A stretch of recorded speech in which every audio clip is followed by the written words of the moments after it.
Sanjeev Sanyal, we've seen what's happened with the so-called tussle between the Finance Ministry and the Reserve Bank. Questions post-demonetization have been raised, whether the autonomy of the Reserve Bank as an institution is been eroded by the Narendra Modi government.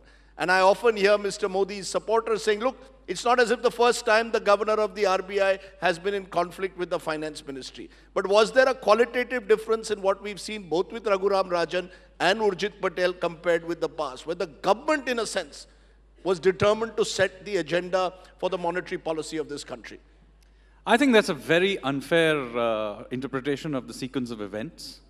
As you pointed out, many governments and many Reserve Bank governors have had frictions. And in fact, this debate between finance ministries or treasuries and central banks is a very common thing all around the world. And so there are continuous debates that continue to this day between these two institutions in other countries and in India. Now, taking into account the institutionalization, let's be very clear. The central bank has been given unprecedented institutional powers under this government. I'll give you some examples. Clearly, one of the mandates of the central bank is to control inflation. It is this government that created a framework called under the Monetary Policy Committee with clear targets of targeting a 4% inflation with a band of 2 to 6%. And it has been a hugely successful experiment in the sense that inflation has not only come down by 500-600 basis points. As we speak, inflation is in fact at 2%, and the problem is now that it may be too low.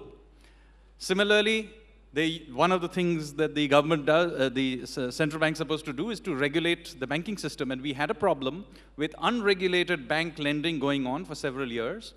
It is this government that reined that in, forced, incidentally, under the governors that you just mentioned, with the full backing of the government to actually recognize the NPAs, and a new law, the Insolvency and Bankruptcy Code, was put in place to allow the cleaning up of the banks, which, as we see, the whole business culture of cronyism that had built up over time using public sector bank money, that is being unwound as we speak. Again, this is institutionalization.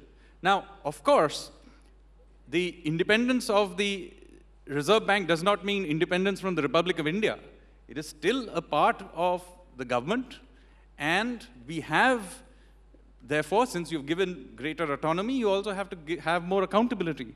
And so for that, as the Reserve Bank Act suggests, the board has been strengthened to ensure that accountability is maintained. That is a perfectly reasonable thing to do. In every other country in the world, the central bank is held accountable in one form or the other. Fed, for example, has to answer to the Congress, and Bank of England is answerable to the Parliament and other institutions of the government. So I don't think this idea that somehow their institutional autonomy is being somehow eroded. Far from it. As I just gave you the examples, this central bank has more powers than any other central bank in independent India's history.